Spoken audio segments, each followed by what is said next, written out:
continue on with my this part 4 of the sign of Jesus Christ coming in the latter days prophecy. Next verse is Deuteronomy 30:3. That then the Lord thy God will turn thy captivity and have compassion upon thee, and will return and gather thee from all nations, from all the nations, whither the Lord thy God hath scattered thee. Isaiah 11:11-12. And it shall come to pass in that day that the Lord shall set his hand again the second time to recover the remnant of his people, which shall be left from Assyria, and from Egypt, and from Pathros, and from Cush, and from Elam, and from Shinar, and from Hamath, and from the islands of the sea. And he shall set up an ensign for the nations, and shall assemble the outcasts of Israel, and gather together the dispersed of Judah from the four corners of the earth. Jeremiah 16:15. But the Lord liveth, that brought up the children of Israel from the land of the north, and from all the lands whither he hath driven them. And I will bring them again into their land that I gave unto their fathers. Jeremiah 23:3. I will gather the remnant of my flock out of all countries whither I have driven them, and I will bring them again into their folds, and they shall be fruitful and increase. That's talking about where God, he mentioned and told them in Deuteronomy that they would be, when they were still, before they even come into the land of Israel, that if they, and told them that this was going to happen to them, because he knew they were going to forsake his covenant, and he told them that he knew they were. They would forsake his covenant and turn against him, and he told them that eventually they were going to be dispersed among the nations. He was going to scatter them, he was going to force them out of their land, and he was going to disperse them among the nations. Well, that did happen.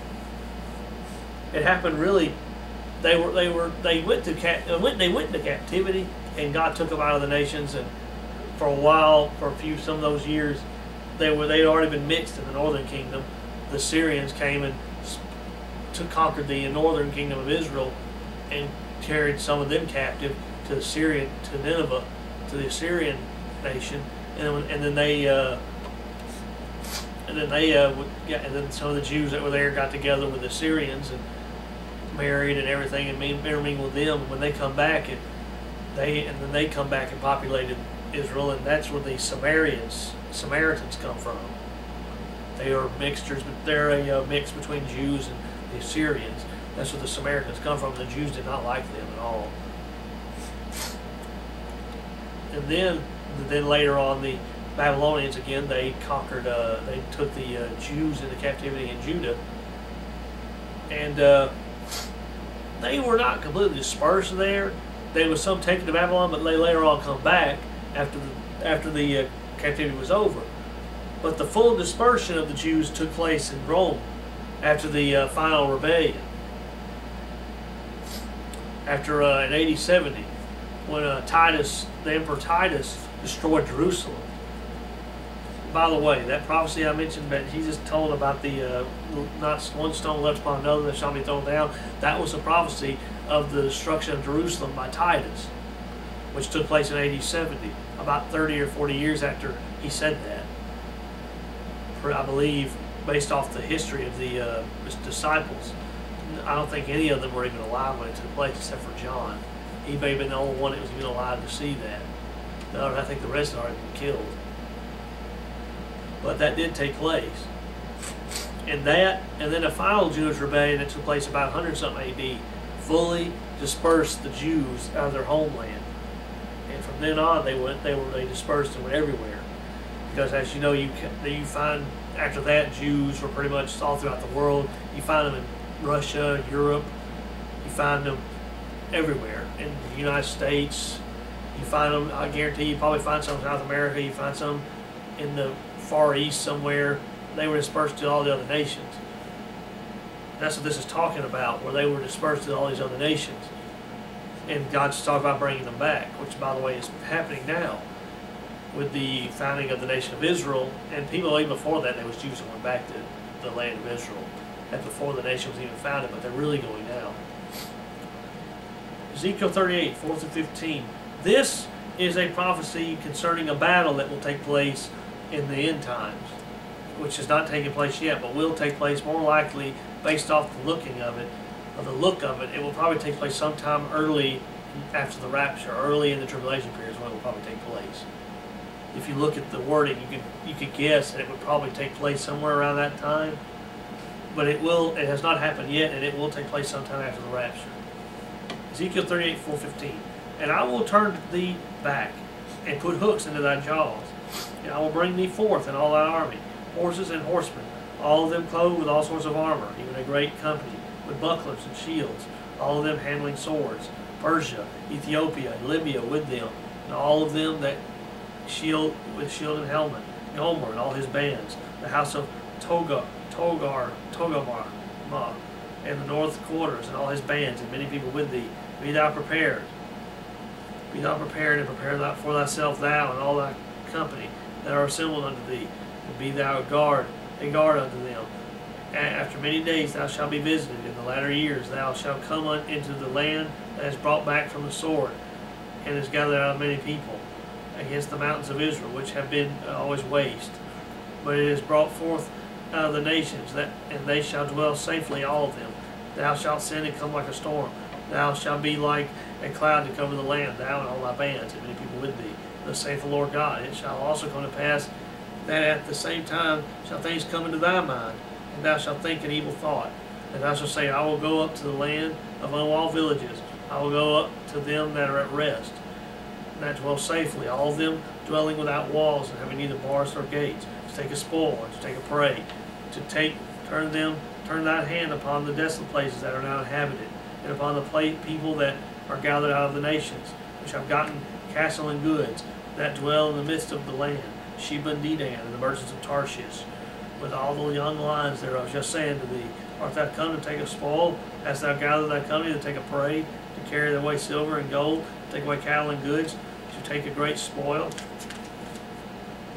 Therefore, son of man, prophesy and say unto God, thus saith the Lord God, is that day when my people of Israel doth assembly, shalt thou not know it?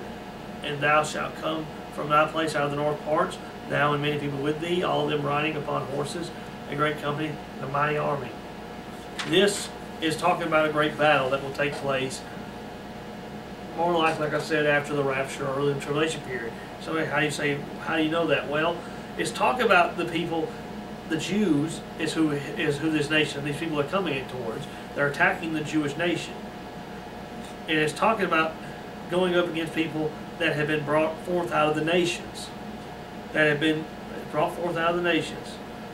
That are unto the people that are gathered out of the nations. Desolate places that are now inhabited. It's talking about going to a nation that have been brought out of the nations. The Jews by this time have already been brought back to Israel. And it talks about them dwelling safely. They are not dwelling safely right now. Israel is not an extremely safe city, a great place to be in right now, because you've got the Muslims all around them that hate them so much and will destroy them every chance they get, and they got all these nuts in Palestine wanting to blow them up and kill them and shoot rockets at them all the time. So they're not dwelling really that safely right now. They can hold their own pretty good, but they're not dwelling safely right now. They got to worry that every day they wake up to maybe at war with one of the Muslim nations. This is going to take place when that's over. So this has not happened yet. And it even lists some of the nations.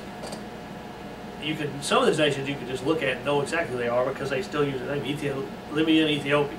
You know who that is because they still use those names. Persia. Who's Persia? Persia is Iran. So Iran will be involved in this. Gomer is said to be, and Togarmah is said, both of these are said to be in what present day Turkey. So Turkey seems to be going to be involved in this attack. Gomer is also said to be parts of southern Europe, but I don't know for sure because usually I believe it's Turkey. It also says here, Sheba, Dedan, and merchants of Tarshish are going to be the nations that are going to see this take place and are just simply going to, most of the thing they're going to say in this situation is what are you doing? Why are you attacking Israel? Is it because you just want to take a spoil? Is this because you want to try to take their wealth? Is that what you're doing? This is basically the rebuke from the world. The world's not going to say much anything except what are you doing? It's kind of like, what are you doing? Why are you doing this? That's pretty much what they're going to say. The nation that is mentioned at the beginning of this, of this entire prophecy, which I didn't write the whole thing down, but the one that's mentioned at the beginning of this prophecy is Gog. That's another ancient nation. Somebody says, who's Gog? Well, this nation is coming from the north. It's a northern nation, the Gog. If you trace Gog, the nation of Gog, and go back to the ancient and find out where Gog was, you'll find out that Gog is Russia. That's who Gog is. Gog is Russia. Gog, the Russian nation, is going to be in charge of this. Russia's going to be the head of this confederacy, and they're going to gather all these other nations with them, and they're all going to unite and attack Israel. Russia's coming to take a spoil. That's what they want. They're going down there because they want to take a spoil, get some money, have a good time, and look out for Russia. Look out for Mother Russia, and that's it. That's what they want. It doesn't mention what it doesn't mention. Now it doesn't mention if they both have two different motives, but it just says they're coming to take a spoil. I can have a guess though, just thinking how the Muslims think. Russia, I think their full motive is take a spoil. We just want to go down there, get as much wealth as we can from Israel, and come back. We don't really care about that. That's all we care about. The Muslims, I think, would probably, I believe they would probably maybe want to take some money too, but I also think they have another motive also, and that would be, hey, we got Russia, we got all these people on our side, let's go in there and blow Israel and destroy Israel. We've been wanting to push them into the sea and destroy them and take away their existence out off the earth. This is our chance to do it right here, let's do it. We got Russia on, and by the way, America is the biggest supporter of Israel right now. A lot of people, I believe, are not doing anything to Israel as much because America is on their side, and they're basically, it's a deterrent pretty much. And a lot of the nations know that if they mess around with Israel a lot, America would get involved, and they do not want that. So that's the reason. But I really believe here, by this time, America is no longer a factor in world affairs. May not even exist anymore. Or if if America does exist, it's no longer a factor in world affairs. It's probably a laughing stock by this time, and it has no real effect in anything. So by that time, Israel will be at peace, and by this time they will think, hey, they're at peace, there's nobody there that's around to defend them, we can attack them, there's nobody that's going to stand up for Israel now, let's hit them. You know, I have a feeling Russia probably just sitting up there, ain't doing nothing, don't really care. And I bet these other nations, I have a feeling, I can't prove this, the Bible doesn't say this, but I have a feeling probably that Russia don't really have any interest in Israel, I don't think, but I actually think that even though they go to take a spoil, I always think that some of these other nations that are their buddies are probably going to go talk to Russia and convince them to do this, and Russia just says, okay, as long as we can get something out of it. You know, as long as we're going down here with you, we're going to get something out of this. We're going to take a spoil from them. I can't prove that because it's not in the Bible. It doesn't mention that. It just says they're going to take a spoil. You know, I'm just using a little imagination on that. Why Russia would even want to get involved in this to start with? Why would they care? They're attacking a little bitty nation the size of New Jersey. Why would, if I was Russia, as big as powerful as they were, I'd attack somebody else. Why would you attack Israel? But anyway, Zechariah 14:12, and it shall be the plague wherewith the Lord will smite all the people that have fought against Jerusalem. Their flesh shall consume away while they stand upon their feet, and their eyes shall consume away in their holes, and their tongue shall consume away in their mouth. That is talking about the Battle of Armageddon. When all the nations attack Israel, God's going to judge them. He's going to destroy them right there for attacking Israel. The Battle of Armageddon. It's known as the Battle of Armageddon in the Bible. It's Isaiah 2:2. And it shall come to pass in the last days that the mountain of the Lord's house shall be established in the top of the mountains, and it shall be exalted above the hills, and all the nations shall flow unto it. That hasn't happened yet, but that's talking about the millennial reign when God's going to set up His kingdom again, and His throne will be in Jerusalem. His house of the Lord will be in Jerusalem. Jerusalem will be pretty much the center of the world by that time. All the nations will answer to Jerusalem. I know y'all hate that, don't you? And a lot of nations, a lot of people, a lot of the Jew haters, a lot of the people that hate Jews so much will just won't hate that. Oh man, I couldn't stand living in a world where I gotta answer to Jews. I gotta answer to a Jew. I gotta go to Jerusalem and give reverence to a bunch of Jews. I couldn't stand that. Well, you don't have to worry about it. You won't be here. Because you'll be in hell. You won't be here. So shut up. If you're, these people that just hate Jews so much, none of you say it, because that's God's people. I know they got problems, like everybody, by the way. You've got problems too. And the Gentiles have problems. The Jews have problems. I know they got problems. They do. They got a lot of problems. But they're still God's people. And to sit around and talk about how much you hate them, that already shows right there, oh, I hate Jews. You're not saved. No, you're not. You can't tell me that you know God and you hate his people. That doesn't make sense. You don't. Shut up. Isaiah 66:20. And they shall bring all your brethren for an offering unto the Lord out of all nations, upon horses, and in chariots, and in litters, and upon mules, and upon swift beasts, to my holy mountain, Jerusalem, saith the Lord, as the children of Israel bring an offering in a clean vessel into the house of the Lord. And this is talking about all the nations again. Micah 4:1. But in the last days it shall come to pass that the mountain of the house of the Lord shall be established in the top of the mountains, and it shall be exalted above the hills, and people shall flow into it. That's basically talking about the same thing that Isaiah 2:2 was talking about.